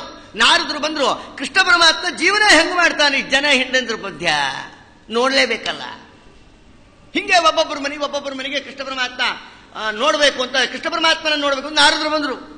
ಒಂದು ಮನೆಗೆ ಬಂದ್ರು ನಾರದರು. ಕೃಷ್ಣ ಪರಮಾತ್ಮ ಬ್ಯುಸಿ, ಕೃಷ್ಣ ಸಿಗಂಗಿಲ್ಲ. ಇನ್ನೊಂದು ಮನೆಗೆ ಹೋದ್ರು, ಮಿತ್ರವಿಂದ ಮನೆಗೆ ಹೋದ್ರು, ಅಲ್ಲಿ ಬ್ಯುಸಿ. ನೀಲಾನ್ ಮನೆಗೆ ಹೋದ್ರು, ಅಲ್ಲಿ ಬ್ಯುಸಿ. ಸತ್ಯಭಾಮ ಮನೆಗೆ ಬಂದ್ರು, ಅಲ್ಲಿ ಬ್ಯುಸಿ. ರುಕ್ಮಿಣಿ ದೇವಿ ಮನೆಗೆ ಬಂದ್ರು, ಅಲ್ಲಿ ಬ್ಯುಸಿ. ನೀ ಯಾವ ಮನೆಗೆ ಹೋದ್ರು ಬ್ಯುಸಿ. ಜಾಂಬವತಿ ಮನೆಗೆ ಬಂದ್ರು ನಾರದ್ರು, ಅಲ್ಲೂ ಬ್ಯುಸಿ. ಇದೇನಿದು ಕೃಷ್ಣ ಸಿಗವಲ್ಲ ಅಂತ. ಅಂತೂ ಒಂದು ಮನೆಗೆ ಬಂದರು. ಕೃಷ್ಣ ಪರಮಾತ್ಮ ಇದ್ದಾನೆ, ಪೂಜಾ ಮಾಡ್ತಾ ಇದ್ದಾನೆ, ಕಾಯ್ಬೇಕು. ಪೂಜಾ ಮಾಡ್ತಾ ಇದ್ದಾನೆ, ಅವನೇ ದೇವಾದಿ ದೇವ, ಅವನ್ಯಾವ ಪೂಜೆ ಮಾಡ್ತಾನೋ ಸ್ವಾಮಿ ಅಂದ್ರು ನಾರದ್ರು. ಪೂಜಾ ಮಾಡ್ತಾನಂದ್ರೆ ಏನು ಪೂಜಾ ಮಾಡ್ತಾನೀತ ನೋಡ್ಬಿಡ್ಬೇಕು ನಾವು ಅಂತ ಹೇಳಿ ಮೆಲ್ಲಕ್ಕೆ ಬಂದು ದೇವ್ರ ಮನೆ ಹತ್ರ ಬಂದು ಹಿಂಗೆ ನಿಂತ್ಕೊಂಡ್ರು ನಾರದ್ರು. ಪರಮಾತ್ಮ ದೇವ್ರ ಪೆಟ್ಟಿಗೆ ಬಿಚ್ತಾ ಇದ್ದ. ಏನ್ ನವರತ್ನ ಖಚಿತವಾದ ಇಂಥ ದೊಡ್ಡ ಪೆಟ್ಟಿಗೆ, ಸಂಸ್ಥಾನದ ಪೆಟ್ಟಿಗೆ. ಆ ಪೆಟ್ಟಿಗೆ ತೆಗೆದ್ರು, ಅದರೊಳಗೊಂದು ಪೆಟ್ಟಿಗೆ. ಆ ಪೆಟ್ಟಿಗೆ ತೆಗೆದ್ರು, ಅದರೊಳಗೊಂದು ಪೆಟ್ಟಿಗೆ. ಆ ಪೆಟ್ಟಿಗೆ ತೆಗೆದ್ರು, ಅದರೊಳಗೊಂದು ಪೆಟ್ಟಿಗೆ. ಯಾವಾಗ ಮುಗಿಯೋದು ಇದು? ಈ ಉಡುಗೊರೆ ಕೊಡೋರು ಅಂಥದ್ದೇ ಕೊಡ್ತಾರೆ ನೋಡಿ. ಈ ಸ್ಕೂಲು ಕಾಲೇಜ್ ಸ್ಟೂಡೆಂಟ್ಸ್ಗಳು ಕೊಡ್ತಾರಲ್ಲ ಗಿಫ್ಟ್ ಅಂತ, ಬರ್ತ್ಡೇ ಗಿಫ್ಟ್. ಏನ್ ಗೊತ್ತಾ, ದೊಡ್ಡ ಬಾಕ್ಸ್. ಅದನ್ನ ತಗೊಂಡ್ಬಂದು ಅವ್ರ ಎದುರಿಗೆ ಇಟ್ಬಿಟ್ಟು ಇದನ್ನ ನೀವು ರಿಮೂವ್ ಮಾಡಿ ಅಂತಾರೆ. ಅದನ್ನು ಬಿಚ್ಚಬೇಕು. ಅದನ್ನು ಬಿಚ್ಚಿ ಬಿಚ್ಚಿ ಬಿಚ್ಚಿ ಬಿಚ್ಚಿ ಬಿಚ್ಚಿ ಎಲ್ಲ ಹಾಕೋಷ್ಟದೆ ಕೊನೆಗೆ ಒಂದು ಸಣ್ಣ ಬಾಕ್ಸ್. ಈ ಸಣ್ಣ ಬಾಕ್ಸ್ಗೆ ಇಷ್ಟು ಪ್ಯಾಕ್ ಆಗಿರುತ್ತೆ. ಆ ಬಾಕ್ಸ್ ತೆಗೆದ್ರೆ ಅದರೊಳಗೆ 2 ಗೊಂಬಿ, 1-2 ಚಾಕ್ಲೇಟ್ ಇರುತ್ತೆ. ಇಷ್ಟಕ್ಕೆ ಇಷ್ಟು ಪ್ರಾರಬ್ಧನಾ ಹೇಳ್ರಿ, ಹಿಂಗಿರ್ತಾವೆ. ಅಂತೂ ನಮ್ಮ ಕೃಷ್ಣ ಪರಮಾತ್ಮ ಒಂದು ದೊಡ್ಡ ಡಬ್ಬಿ ತೆಗೆದ, ಅದರೊಳಗೊಂಡುದು, ಅದರೊಳಗೊಂದು ಚಿಕ್ಕದು, ಅದು ತೆಗೆದ, ಅದರೊಳಗೊಂದು ಚಿಕ್ಕದು, ಅದು ತೆಗೆದ, ಅದರೊಳಗೊಂದು ಚಿಕ್ಕದು, ಕೊನೆಗೆ ನವರತ್ನ ಖಚಿತವಾದ ಒಂದು ಪುಟಾಚಿದ ಒಂದು ಡಬ್ಬಿ. ಇಷ್ಟು ಡಬ್ಬಿಗೆ ಇಷ್ಟು ಪ್ಯಾಕು ನಮ್ಮ ಸ್ವಾಮಿ. ಇದು ಏನಪ್ಪ ಇದು ಅಂತ ತೆಗೆದು ನೋಡಿದ್ರೆ ಪ್ರಹ್ಲಾದಶ್ಚ ವಿಭೀಷಣಶ್ಚ ಕರಿರ ಪಾಂಚಲ್ಯ ಧ್ರುವ ಅಕ್ರೂರ ವರದ, ಅಜಾಮಿಳ ವರದ, ಅಹಲ್ಯಾ ವರದ, ಪಾಂಚಾಲಿ ವರದ, ಮುಚುಕುಂದ ವರದ, ಉದ್ಧವ ಪ್ರಿಯ, ನಾರದ ಪ್ರಿಯ, ಪಾರ್ಥಸಾರಥೆ, ಅನಾಥ ರಕ್ಷಕ, ಆಪದ್ಬಾಂಧವ, ದೀನಬಂಧೋ. ಎಲ್ಲ ತನಗೆ ಬೇಕಾದಂಥ ಪರಮ ವೈಷ್ಣವ ಭಕ್ತರ ಪಾದಧೂಳನ್ನ ಈ ಸಂಪುಷ್ಟದೊಳಗೆ ಹಾಕಿ ಪರಮಾತ್ಮ ಇಟ್ಟುಬಿಟ್ಟು ಆ ಧೂಳನ್ನು ತಲೆಗೆ ಹಚ್ಚಿಕೊಂಡು ಮಂಗಳಾರತಿ ಮಾಡಿದಂತ ಸ್ವಾಮಿ. ಅನಂತ ಕೋಟಿ ಬ್ರಹ್ಮಾಂಡ ನಾಯಕನಿಗೆ ಈ ಭಕ್ತರ ಪಾದಧೂಳೆ ಬಹಳ ಪ್ರೀತಿ. ಅದಕ್ಕೆ ಭಗವಂತನ ಮರ್ತ್ಯಾವತಾರ ಮರ್ತ್ಯ ಶಿಕ್ಷಣಂ. ಬ್ರಾಹ್ಮಣರ ಅದಕ್ಕೆಂತಾರೆ ವಿಪ್ರ ಯದಿಚ್ಛಸಿ ಮಹಾರಾಜ ಸರ್ವತೀರ್ಥಾವಗಾಹನ ವಿಪ್ರಪಾದ ನಿನಿರ್ಮುಕ್ತಂ ತೋಯಂ ಶಿರಸಿಧಾರ್ಯ ಓಂ ಯಾವತಿರ್ವೈದೇವತಾ ತಾಸರ್ವ. ಏನು ಈ ವೇದ ಮಂತ್ರ ತಿಳಿಸ್ತಾ, ಏನು ಅಪಾರ ಗಂಗಾದಿ ಸಕಲ ತೀರ್ಥಗಳ ಸನ್ನಿಧಾನ ಬ್ರಾಹ್ಮಣರ ಪಾದದಲ್ಲಿ ಇರುತ್ತಂತೆ. ಆ ಬ್ರಾಹ್ಮಣರ ಪಾದ ಧೂಳಿನಲ್ಲಿ ಸಂಬಂಧದಿಂದ ಪಾದವನ್ನು ತೊಳೆದ್ರೆ ಆ ಪಾದದ ಜಲ ಗಂಗಾ ನದಿಗೆ ಸಮಾನ ಅಂತಾರೆ ಶಾಸ್ತ್ರದಲ್ಲಿ. ಅಂಥ ಅದ್ಭುತವಾದ ಸನ್ನಿಧಾನ ಇರುತ್ತೆ. ಅದಕ್ಕೆ ವಿಪ್ರಸ್ತು ಪಾದತೋ ಮೇದ್ಯ, ಅಜಾಸ್ತು ಮುಖತೋ ಮೇದ್ಯ, ಗಾವಹ ಮೇದ್ಯಸ್ತು ಪೃಷ್ಠತಃ, ಸರ್ವಾಂಗೇತು ಸ್ತ್ರೀಯ ಅಂಥೇಳಿ ಹೇಳ್ತಾರೆ. ವಿಪ್ರಸ್ತು ಪಾದತೋ ಮೇದ್ಯ, ಬ್ರಾಹ್ಮಣರ ಪಾದ ಯಾವಾಗಲೂ ಮಡಿ. ಯಾಕೆ? ಅವ್ರು ಯಾವಾಗಲೂ ಕೃಷ್ಣಗುಡಿ ಒಳಗೆ ಓಡಾಡ್ತಿರ್ತದ ಕಾಲು. ಶುದ್ಧವಾದ ಜಾಗ. ಆ ಅಪವಿತ್ರವಾದ ಜಾಗದಲ್ಲಿ ಎಲ್ಲೂ ಹೋಗೇ ಇಲ್ಲ, ಬರೇ ಯಾತ್ರೆಯಲ್ಲೇ ಕಾಲ ಕಳೀತಾರೆ ಕಾಲಿನಿಂದ. ಅದರಿಂದ ವಿಪ್ರಸ್ತು ಪಾದತೋ ಮೇದ್ಯ, ಅಜಾಸ್ತು ಮುಖತೋ ಮೇದ್ಯ. ಮೇಕೆ ಬಾಯಿ ಶುಚಿ. ಯಾಕೊತ್ತಾ? ಅದು ಎಲ್ಲಾ ಸೊಪ್ಪುಗಳನ್ನು ತಿಂತಾವೆ, ತುಳಸಿಯನ್ನು ತಿಂದಾಕತ್ತೆ. ಅಜ ಮುಖದಿಂದ ಮೇದ್ಯ. ಗಾವಹ ಮೇದ್ಯಸ್ತು ಪೃಷ್ಠತಃ. ಹಸು ಹಿಂಭಾಗದಿಂದ ಪವಿತ್ರ. ಸ್ತ್ರೀಯರು ಸರ್ವಾಂಗದಿಂದಲೂ ಪವಿತ್ರರು ಅಂತ ಶಾಸ್ತ್ರ ತಿಳಿಸುತ್ತೆ. ಈ ರೀತಿಯಾಗಿ ಎಕ್ಸೆಪ್ಷನ್ ಡೇಸ್ ಬಿಟ್ಟು ಇನ್ನ ಶುದ್ಧರು ತಾತ್ಪರ್ಯ. ಈ ರೀತಿಯಾಗಿ ಆ ಕೃಷ್ಣ ಪರಮಾತ್ಮ ಆ ಬ್ರಾಹ್ಮಣರ ಪಾದಧೂಳು ಅತ್ಯಂತ ಪವಿತ್ರ ಅಂತ ಲೋಕಕ್ಕೆ ತೋರಿಸಬೇಕು ಅಂತ ಈ ಪೂಜೆಯನ್ನು ಪರಮಾತ್ಮ ಮಾಡ್ದ ಅಂತ ತಿಳಿಸ್ತಾ, ಇದಾದ ಮೇಲೆ ಹಿಂದೆ ಸಾಂದೀಪಿನಿ ಮುನಿಗಳಲ್ಲಿ ಅಧ್ಯಯನವನ್ನು ಮಾಡುವ ಕಾಲಕ್ಕೆ ಆ ಕೃಷ್ಣ ಪರಮಾತ್ಮನಿಗೆ ಕ್ಲೋಸೆಸ್ಟ್ ಫ್ರೆಂಡ್ ಸುಧಾಮರು. ಆ ಸುಧಾಮರು ಅತ್ಯಂತ ಬಡತನ. ಹೆಂಡತಿ ಹೇಳ್ತಾಳೆ, ಹೋಗಿ ನೀವು ಕೃಷ್ಣನ ದರ್ಶನ ಮಾಡ್ಕೊಂಬನ್ರಿ ಅಂತ. ಆದರೆ ಸುಧಾಮ ಅಂತಾರೆ, ಭಾಗವತ ಚಿತ್ರ ಕೊಡುತ್ತೆ, ದೇವ್ರ ಹತ್ರ ಹೋಗಿ ಏನು ಕೇಳಬಾರ್ದು, ಕೇಳಲಿಕ್ಕೋಸ್ಕರ ಹೋಗಬಾರ್ದು ಸ್ವಾಮಿ ಹತ್ರ. ಆದ್ರೂ ನಿನ್ನ ಮಾತನ್ನು ತಗೊಂತೀನಿ. ಯಾಕೆ? ಮಮೈತದ್ದುರ್ಲಭಂ ಮನ್ನೇ ಉತ್ತಮ ಶ್ಲೋಕ ದರ್ಶನಂ. ನಿನ್ನಂತ ಹೆಂಡತಿ ಸಂತತಿ 1000 ಆಗಲಿ, ನೀನು ಕೇಳು ಅಂತ ಹೇಳ್ತೀಯ, ಕೇಳೋದು ಬೇಡ, ಕಡೆ ಪಕ್ಷ ದೇವರ ದರ್ಶನಕ್ಕಾದ್ರೂ ಹೋಗಿ ಬರ್ರಿ ಅಂದೆಲ್ಲ, ಅದು ಸಂತೋಷ ಅಲ್ವಾ? ದೇವರ ದರ್ಶನವನ್ನು ತಪ್ಪಿಸೋ ಹೆಂಡಂದ್ರೆ ಸಿಕ್ಕಿಬಿಡ್ತಾರೆ ಕಲಿಯುಗದಲ್ಲಿ. ಅಂತದ್ದು ದೇವರ ದರ್ಶನಕ್ಕೆ ಹೋಗು ಅಂತ ಇದ್ದಿ, ನಿನ್ನಂತೆ ಹೆಂಡತಿ ಇರಬೇಕು ನನಗೆ ಅಂತ ಹೇಳಿ ಆವಾಗ ಹೋಗಿ ಪರಮಾತ್ಮನ ಸೇವಾ ಮಾಡಿ ಭಗವಂತನ ಅನುಗ್ರಹದಿಂದ ಅಪಾರ ಐಶ್ವರ್ಯವನ್ನು ಪಡೆದಿದ್ದಾನೆಂಬ ವಿಚಾರ ತಿಳಿಸ್ತಾ ಇರೋ ಕಾಲಕ್ಕೆ ಹಸ್ತಿನಾಪುರದಲ್ಲಿ ಎಲ್ಲರೂ ಸನ್ನಿಹಿತರಾಗಿದ್ದಾರೆ ಪಾಂಡವರವರೆಲ್ಲ. ಆ ಸಮಯದಲ್ಲಿ ಒಬ್ಬ ಬ್ರಾಹ್ಮಣ ಬಂದ. ಆ ಕಾಲಕ್ಕೆ ಅರ್ಜುನಂಗೆ ಕಿಂಚಿತ್ ಅಜ್ಞಾನ ತಿಳಿಸ್ತಾರೆ. ಅರ್ಜುನಂಗೆ ಅಜ್ಞಾನ ಪರಿಹಾರ ಮಾಡಬೇಕಾಗಿತ್ತು ಆ ಸಮಯದಲ್ಲಿ. ಪಾಂಡವರ ಕಥೆ ಹೇಳೋ ಕಾಲಕ್ಕೆ ಒಬ್ಬ ಬ್ರಾಹ್ಮಣ ಬಂದ, ಹೇಳ್ದ, ಪಾಂಡವರಿದ್ದಾರೆ, ಕೃಷ್ಣ ಪರಮಾತ್ಮನು ಇದ್ದ ಅಲ್ಲಿ.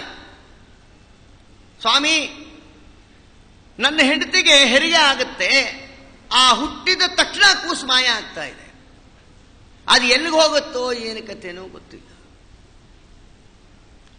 ತನ್ನ ಭಿನ್ನ ಅರಕೆ ಮಾಡಿಕೊಳ್ಳೋ ಕಾಲಕ್ಕೆ ಅರ್ಜುನ ಕೃಷ್ಣ ಪರಮಾತ್ಮ ಅಲ್ಲೇ ಇದ್ದಾನೆ.